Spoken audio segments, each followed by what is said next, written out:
دیکھو دنیا میں ساری چاہتیں کسی کی بھی پوری نہیں ہوتی.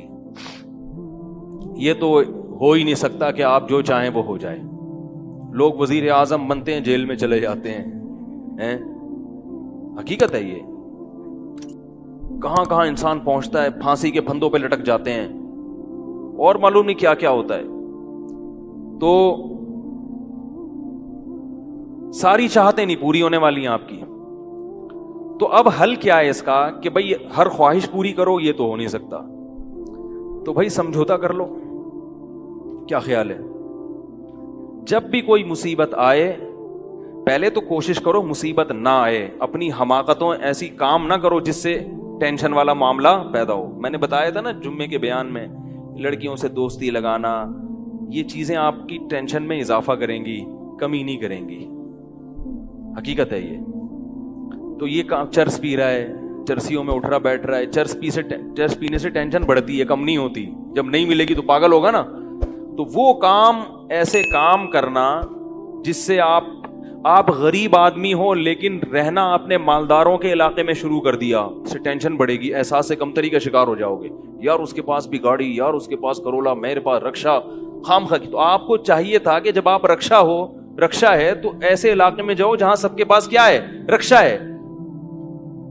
دکان پکوڑوں کی ہے اور سوچیں کروڑوں کی. یہ خام خواہ میں لوگ ٹینشن میں آئے ہوئے ہیں. میں نے ڈیفنس کے لوگوں کو بھی ٹینشن میں دیکھا ہے. 1000 گز کا بنگلہ ہے, کروڑوں روپے کما رہے ہیں مگر ٹینشن میں. یہ میں ہوائی باتیں نہیں کر رہا. لوگ آتے ہیں کیوں ٹینشن میں کہ پڑوسی کے پاس اس سے بھی زیادہ ہے. تو یہ ٹینشنیں قدرت کی طرف سے نہیں ہیں, یہ آپ کی اپنی پالی ہوئی ہیں. تو حدیث میں نبی صلی اللہ علیہ وسلم نے فرمایا دنیا میں ہمیشہ اپنے سے کمتر کو دیکھو. یار میرے پاس رکشا ہے اور فلاں آدمی قسطوں پہ بھی رکشا خریدنے کی صلاحیت نہیں رکھتا, سڑکوں پہ فٹ پاتھوں پہ پڑے ہوئے ہیں. 3-4 دن پہلے صدر گیا میں تو دیکھا فٹ پاتھ پہ لوگ پڑے ہوئے ہیں. میں نے کہا یار یہ بھی لوگ ہیں, نہ گھر ہے نہ بال بچے. ایک کنوارے کا فون آیا, ایسے جیسے وہ نہیں ہوتی, کیا بولوں میں, ایسے طنز کر رہا تھا. کہہ رہے یار کوئی رشتہ ہی نہیں دیتا, یہ زندگی کوئی زندگی ہے. تو میں نے سوچا, میں نے کہا دیکھو وہ جو صدر میں فٹ پاتھ پہ پڑے ہوئے ہیں نا, ان کو کوئی دے گا رشتہ؟ میں نے کہا تمہیں ابا نے گھر میں رکھا ہوا ہے, روٹی پانی پنکھا سب مل رہا ہے, دعا کرتے ہیں اللہ کوئی انتظام کر دے. نہیں کر رہے تو ان لوگوں کو دیکھو جن کو روٹی پانی بھی نہیں مل رہا. تو اپنے سے کمتر کو دیکھا جائے دنیا کے معاملے میں, اس سے آپ احساس کمتری کا شکار نہیں ہوں گے. تو ٹینشن ختم کرنے کی ایک بہت بڑی ذریعہ یہ ہے کہ اگر پھر بھی کوئی مصیبت آ گئی تو تقدیر کا سوچا جائے کہ جو چیز مقدر میں ہے وہ ٹل نہیں سکتی. اور دنیا مسافر خانہ ہے, یہاں اگر ٹینشن ہے تو وہ بھی عارضی, یہاں کی خوشی بھی عارضی. ایک آدمی کے بچے بچھڑ گئے, طلاق ہوئی میاں بیوی میں, بیوی بچوں کو لے گئے فرار. اب وہ میرے پاس آیا, ایسے بیچارہ, ظاہر ہے بچے تو یاد آتے ہیں, ایسے اس کی حالت خراب, سٹریس. تو میں نے کہا کیس کرو عدالت میں. کہہ رہے عدالت میں کیس سے کوئی فائدہ نہیں ہے, نہیں ملیں گے بچے. بہت میں نے حل بتائے, یہ کر لو, تمام حل ناکام. میں نے کہا پھر یوں کرو. کیا کرو؟ مٹی ڈال. میں نے کہا ڈاکٹر عافیہ صدیقہ کا سوچو, وہ عورت ہے, جیل میں ہے, اپنے بچوں سے دور ہے, مزید اولاد بھی نہیں ہو سکتے اس کے. تو میں نے کہا تمہارا اگر تمہیں جیل میں ڈال دیا جائے نا ابھی, تو تم کہو گے چلو بچے نہ ملے لیکن جیل سے تو باہر آؤں, یہی سوچو گے نا. اس کا سوچو کہ وہ ایک عورت ذات ہے, کئی سالوں سے جیل کے اندر پڑی ہوئی ہے, اور عورت کے لیے بچوں سے جدائی وہ بہت زیادہ مشکل ہے. مرد تو برداشت کر لیتا ہے. تو میں نے کہا اب جو چیز بس میں نہیں ہے اس پہ غم کرنا فضول, مٹی ڈالو ایسے اور شادی کرو اور مزید نئے بچے پیدا کرو. جب ادھر دوسری اولاد آئے گی تو ادھر سے ذہن آپ کا ہٹ جائے گا. کہتے ہیں لوگ تانے دیں گے, بچوں کو بھول گیا. میں نے کہا لوگوں کے پاس فالتو ٹائم بہت ہے, ٹھیک ہے نا, وہ تانے دیتے رہیں گے, لوگوں کے تانوں کی پرواہ مت. جب ایک چیز آپ کے بس میں نہیں ہے تو اس پہ سوچنا کیسا. یہ بھی ایک بہت بڑا نسخہ ہے سکون کا کہ جو چیز آپ کے اختیار میں نہیں ہے اس کے بارے میں سوچنا بند کر دو. دیکھو نوح علیہ الصلوۃ والسلام اپنے بیٹے کی ساری زندگی تربیت کرتے رہے مگر وہ کافر نکلا. آخری وقت میں نوح علیہ السلام کو اپنے بیٹے پر کتنا پیار آیا کہ میری کشتی میں سوار ہو جا. بیٹا کہتا ہے سآوی الی جبل یعصمنی من الماء، میں پہاڑ پہ چڑھ جاؤں گا جو مجھے پانی سے بچا لے گا. پیغمبر کو اپنی اولاد سے بہت محبت ہوتی ہے، بہت زیادہ، جیسے یعقوب علیہ السلام کو تھی نا اپنے بیٹے سے. کتنا درد ہوگا اس وقت نوح علیہ السلام کے دل میں، کیسے تڑپ رہے ہوں گے. لیکن بیٹا باز نہ آیا. وحال بینہم الموج فکان من المغرقین، ایک موج آئی اور اس کو غرق کر دیا. نوح علیہ السلام نے اللہ سے دعا مانگی ان ابنی من اہلی، اے اللہ میرا بیٹا میرے اہل و عیال میں سے ہے، تو نے تو وعدہ کیا تھا تو میرے اہل و عیال کا خیال کرے گا. اللہ نے کیا فرمایا انہ لیس من اہلک، یہ تیرے اہل میں سے نہیں ہے، اس کا عمل ٹھیک نہیں ہے. فلا تسألنی ما لیس لک بہ علم، دوبارہ یہ سوال مجھ سے مت کرنا. اب یہ نہیں کہ نوح علیہ السلام بیٹھ گئے اور یہ کیا ہو گیا اور اب سوچیں یہ تو بڑھ گیا. بس نوح علیہ السلام نے فوراً استغفار کیا. اعوذ بک ان اسألک ما لیس لی بہ علم، اے اللہ میں تجھ سے پناہ مانگتا ہوں ایسی چیز کی، میں تجھ سے ایسا سوال کروں جس کی دلیل میرے پاس نہیں. بس بھول گئے. اب یہ تھوڑی کہ روتے رہیں بیٹھ کے، بھئی جو چیز بس میں نہیں ہے چھوڑ دو. تو ہم بہت ساری چیزوں کی ٹینشن لیتے ہیں جو ہمارے اختیار میں نہیں ہے. پیٹرول مہنگا ہو رہا ہے، بیٹھ کے خام میں پریشان ہے. بھائی تم سے پوچھ کے تھوڑی مہنگا ہوا ہے. غم کرنے سے اگر وہ سستا ہو جائے تو رو. میرے پاس تھی Kawasaki G T O, Kawasaki G T O 125. آپ کو پتا ہے کیا بائک تھی وہ؟ ہم نے بھی بڑے شوق پالے ہیں ایک زمانے میں. میں اس میں پیٹرول ٹھیک ٹھاک ڈلتا تھا. اب جب پیٹرول مہنگا ہوتا تو سب سے زیادہ متاثر میں ہوتا تھا اس سے. 50 والوں کو کچھ نہیں ہوتا تھا. تو میں ایک دفعہ پیٹرول پمپ گیا، میں نے پیٹرول ڈلوایا اس میں، تو اس نے کہا وہ 5 روپے پر لیٹر بڑھ گیا ہے. مجھے بڑا غصہ آیا. میں نے ساتھ والے سے کہا، میں نے کہا یار یہ کیا مذاق ہے یار، ہر تھوڑے دن کے بعد 5 روپے بڑھ رہا ہے تو آپ کو غصہ نہیں آیا؟ اس نے کہا صرف میرے لیے تھوڑی بڑھ رہا ہے، پوری قوم کے لیے بڑھ رہا ہے نا. تو مجھے اس کی بات بڑی اچھی لگی. اس نے کہا میرے اکیلے کے لیے بڑھے تو مجھے غصہ ہے، سب کے لیے بڑھ رہا ہے تو چلو ٹھیک ہے. اس دن کے بعد سے اب تک پیٹرول بڑھنے پر مجھے غصہ نہیں آیا.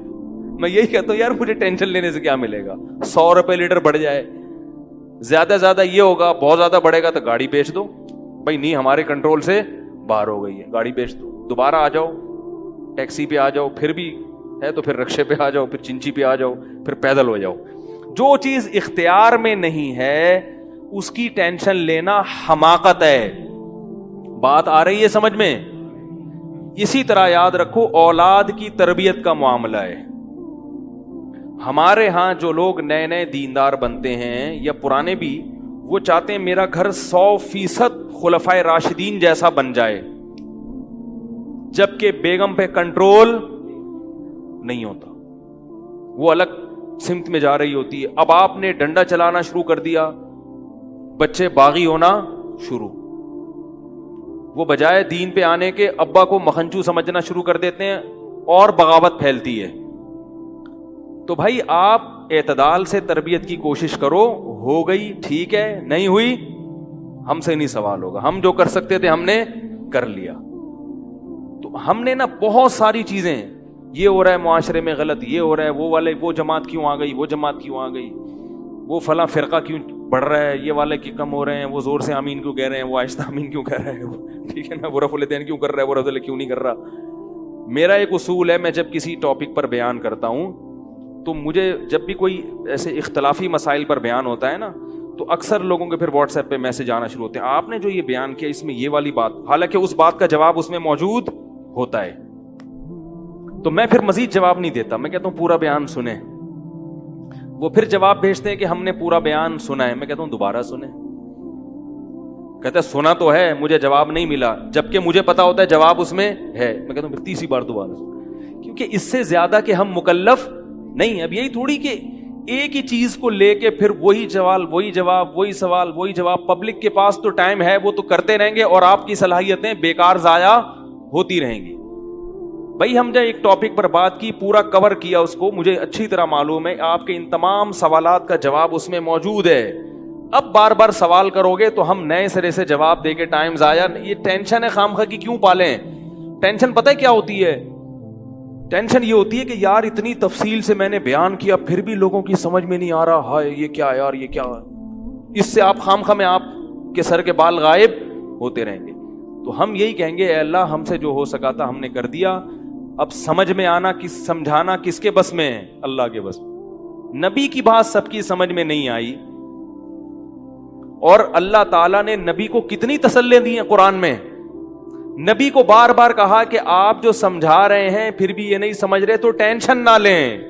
کیوں؟ نبی کو اگر زیادہ ٹینشن ہوگی تو کام کون کرے گا؟ قرآن میں سینکڑوں آیتیں ہیں جو صرف تسلی پر مبنی ہیں، جن میں نبی کو کیا دی جا رہی ہے؟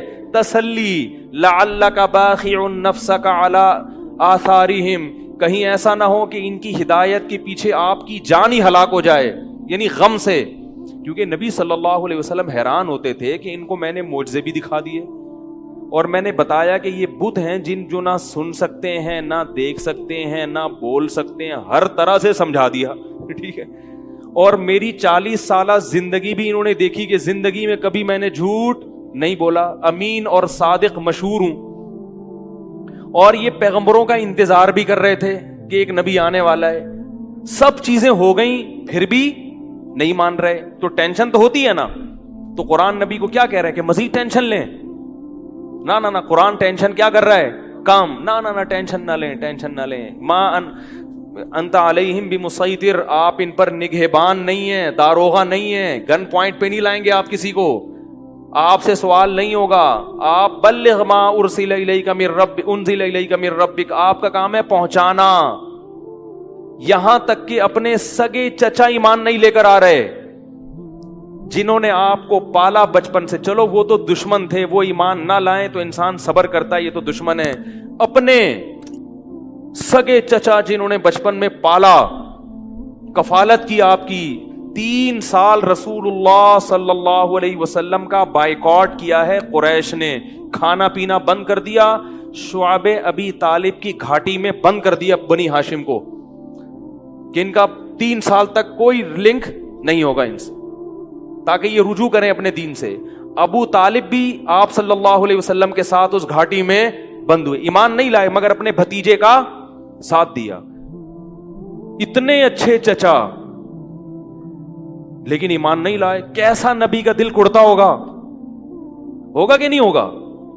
موت کے وقت آ کے نبی نے کہا کہ ایک دفعہ کلمہ پڑھ لیں تاکہ قیامت کے دن آپ کی بخشش کر سکوں، سفارش کر سکوں، آپ کی اللہ سے بخشش کی دعا کر سکوں. کیسا دل مچلتا ہوگا نا. ابو طالب کو خیال آیا کلمہ پڑھنے کا. قریش کے جو سردار تھے انہوں نے ابو طالب کو دیکھنا شروع کر دیا کہ کلمہ، کتنا غصہ آیا ہوگا نبی کو ان سرداروں پہ کہ میرا چچا جس نے میری اتنی کفالت کی، مجھ سے اتنی محبت کی، آج وہ میرے سامنے جہنم کی آگ میں داخل ہو رہا ہے اور یہ کمبخت کھڑے ہوئے اس کو ورغلا رہے ہیں. ابو طالب نے چند اشعار کہے کہ اگر مجھے یہ ڈر نہ ہوتا کہ عرب کہیں گے کہ ساری زندگی اسلام نہیں لایا، موت کے وقت موت کے ڈر سے باپ دادا کا دین چھوڑ دیا، یہ ڈر نہ ہوتا تو آئے محمد آج میں تیری آنکھیں کلمہ پڑھ کے ٹھنڈی کر دیتا. لیکن اس کو انہوں نے غیرت کا مسئلہ بنا لیا کہ میں مروں گا تو سردار کہیں گے کہ یہ ایک زبان والا نہیں ہے. زبان تبدیل کر لی انہوں نے. کرنا تھا تو پہلے ہی مان لاتا نا، اب کیوں؟ اور وَلَقَدْ عَلِمْتُ بِأَنَّ دِينَ مُحَمَّدٍ مِّن خَيْرِ أَدْيَانِ الْبَرِيَّةِ كُلِّهَا، مجھے یقین ہے کہ محمد جو میرا بھتیجا دین لے کر آیا ہے تمام دنیا کے دینوں میں سب سے افضل ہے. لولا الحذار لولا الملامت او حذار مسبت، اگر ملامت کا خوف یا لوگوں کے برے بھلے کہنے کا خوف نہ ہوتا تو آج میں اپنے بھتیجے کی آنکھیں ٹھنڈی کر دیتا. کیسا دل کڑا ہوگا میرے بھائی، کیسا، جس کو جہنم کی آگ کا یقین ہے اور ان کو معلوم ہے کہ میرا چچا جہنم کی آگ میں داخل ہونے والا ہے، کیسا تڑپ رہے ہوں گے. اور ابو طالب کی آنکھیں بند ہو گئیں. نبی صلی اللہ علیہ وسلم اتنے غم زدہ ہوئے. اللہ نے پھر کیا دی؟ تسلی کی آیتیں کہ ٹینشن نہ لو. یہ میں آپ کو کیوں واقعہ سنا رہا ہوں کہ جب اتنے بڑے بڑے غم کے واقعات میں اللہ ٹینشن لینے کو پسند نہیں کر رہے، تو ہماری چھوٹی چھوٹی، اس کی پکوڑے کی دکان چل گئی، میری دکان بند ہو گئی، اس کو سواری مل گئی ہے بھائی رکشے میں، مجھے سواری نہیں ملی، ان چیزوں میں ٹینشن لینے کا کیا مطلب؟ بہت مشکل ہے یار، کیا کریں یار. ہماری ٹینشن یہی ہوتی ہے نا یار، سیٹنگ وہاں چل رہی تھی، ابا نے رشتہ وہاں طے کر دیا، یہ کوئی ٹینشن کی چیز ہے؟ ٹینشن تو وہ ہے جو نبی کو ہوئی تھی، یہی ٹینشن ہے آج کل. تو نبی کو کس قدر غم ہوا ہوگا، غیرت بھی ہے نبی میں، حیا بھی ہے، محبت بھی ہے، لیکن اللہ کیا کہہ رہے ہیں؟ ٹینشن نہ لیں. کیوں؟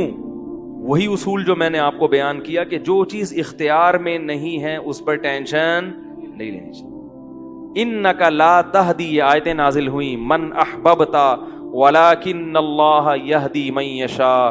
اے محمد، جس سے آپ محبت کرتے ہیں اس کو ہدایت دینے کے مالک نہیں ہیں. محبت الگ چیز ہے، ہدایت ہمارے ہاتھ میں ہے، آپ کے ہاتھ میں نہیں ہے. اب اگر نبی اسی غم کو لے کے بیٹھے رہتے تو کہاں سے دعوت اور تبلیغ کا کام ہوتا؟ آپ صلی اللہ علیہ وسلم سے حضرت عائشہ نے پوچھا کہ ابو طالب جو اتنی خدمت کرتا تھا آپ کی، کرتے تھے اور اتنا کچھ انہوں نے کیا، کیا یہ نیکیاں قیامت کے دن کام آئیں گی؟ آپ نے فرمایا ہاں. کتنا کام آئیں گی کہ جہنم کے نچلے طبقے سے اللہ اٹھا کے اوپر والے طبقے میں لے آئے گا، اور پاؤں میں صرف آگ ہوگی مگر اس سے دماغ ایسے کھولے گا جیسے ہانڈی. ابو طالب پورے جہنم کی آگ میں نہیں ہوں گے، صرف ان کے پاؤں جہنم کی آگ میں ہیں. اس سے پتہ چلتا ہے کافر کی نیکیاں کام تو آتی ہیں مگر عذاب کم کرنے میں، عذاب ختم کرنے میں نہیں. بھی ہم دیکھتے ہیں کہ دنیا میں بہت کچھ غلط ہو رہا ہے، دلائل کے انبار لگا دو پھر بھی لوگ نہیں مانتے، اور فرقہ واریت، ایک دوسرے پہ طعن و تشنی، گھریلو حالات میں گڑبڑ. تو اس میں اگر آپ ٹینشن لینا شروع کر دو گے تو پھر سوائے ڈپریشن کی گولیوں کی ایک نئی ٹینشن لگ جائے گی. جس دن گولی نہیں کھائی اس دن عجیب سا ہو گیا. ڈپریشن کا مریض کو جس دن گولی نہ ملے وہ خود گولی کی طرح بن جاتا ہے، وہ پھر کئی لوگوں کو گولیاں کھانی پڑتی ہیں اس سے بات چیت کے بعد. تو اس لیے میرے بھائی دو چیزیں یاد رہیں گی، ایک نیند اور دوسرا ٹینشن. جتنا ہو سکے، پھر بھی اللہ کی طرف سے ہوتی ہے، ایسا نہیں ہے کہ ناممکن ہے 100% ہی ختم ہو جائے، یہ تو ممکن نہیں ہے، لیکن بہت سی چیزیں خود مسلط کی ہوئی ہیں.